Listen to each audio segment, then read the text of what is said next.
السلام علیکم ورحمۃ اللہ وبرکاتہ۔ ناظرین بامرتبت و سامعین ذی احترام، گزشتہ کل کی ویڈیو میں آب زمزم کے فضائل و برکات کی تفصیلات آپ کی خدمت میں پیش کی گئی تھیں۔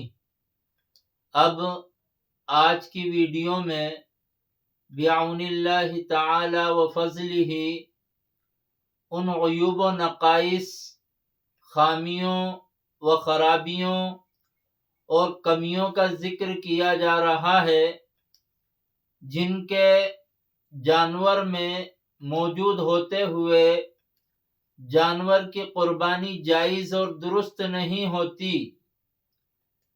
قربانی کا جانور صحت مند ہونا چاہیے، کیونکہ یہ بارگاہ الہی میں تقرب اور رضائے مولا حاصل کرنے کی خاطر پیش کیا جانے والا خوشگوار تحفہ ہے۔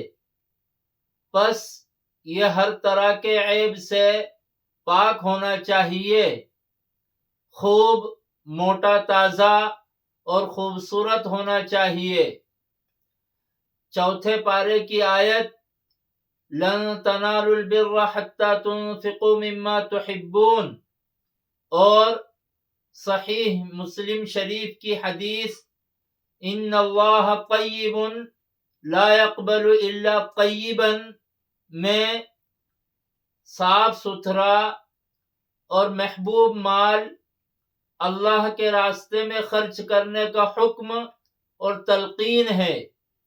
اس لیے قربانی کے لیے جانور کا انتخاب کرتے وقت شرعی اصولوں کا لحاظ کرتے ہوئے اس کی صحت کا خاص خیال رکھیں، کیونکہ خلوص نیت کے ساتھ ایک تندرست جانور کا انتخاب ہی سنت ابراہیمی کی اصل روح ہے۔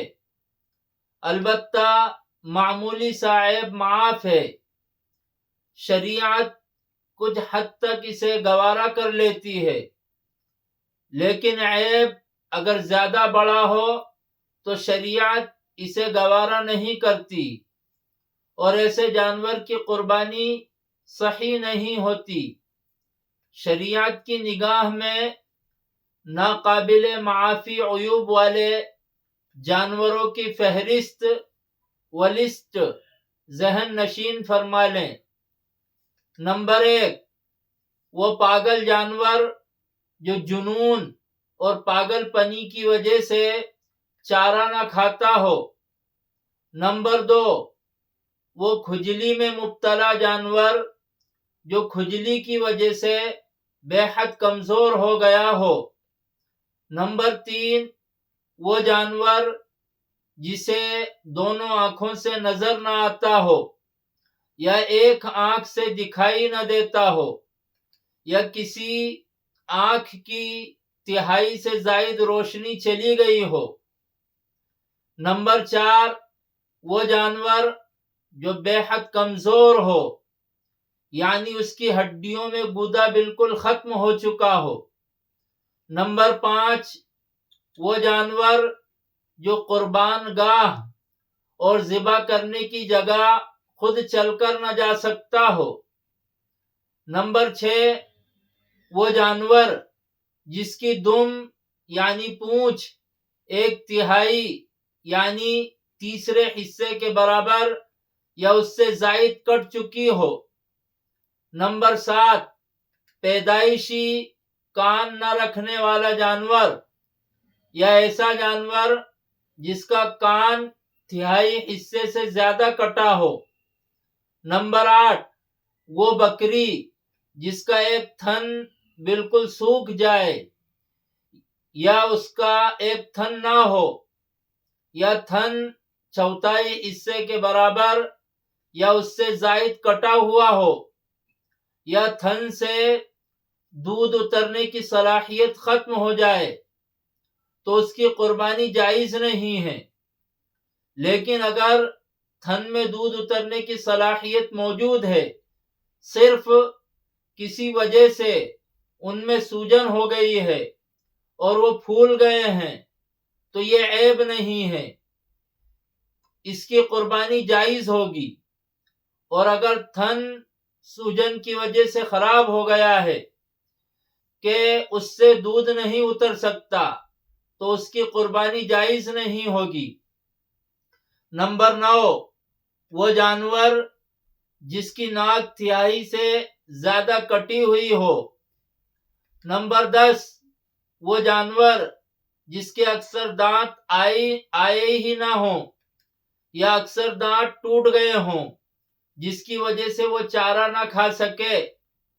نمبر 11، وہ جانور جو اتنا لنگڑا ہو کہ فقط 3 پاؤں سے ہی چلتا ہو، اس سے چوتھا پاؤں رکھا ہی نہیں جاتا یا رکھا تو جاتا ہے مگر اس سے چل نہیں سکتا تو اس کی قربانی بھی جائز نہیں۔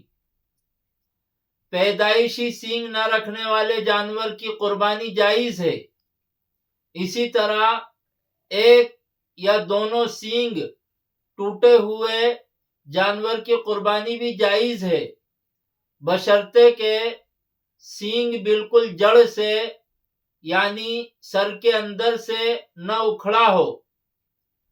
البتہ ایک قابل توجہ بات یہ یاد رکھنی چاہیے کہ یہ سارے عیوب صاحب نصاب مالداروں کی قربانی کے لیے رکاوٹ ہیں۔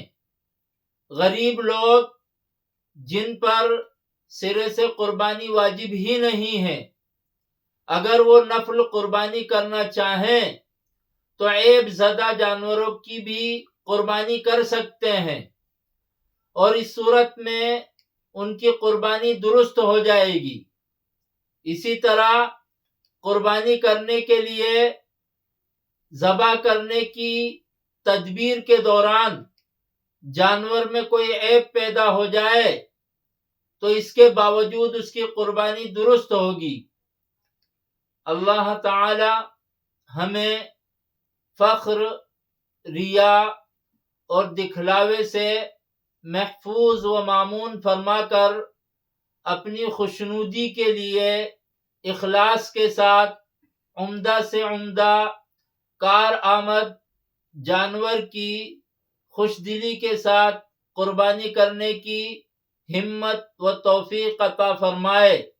آمین آمین یا رب الارباب۔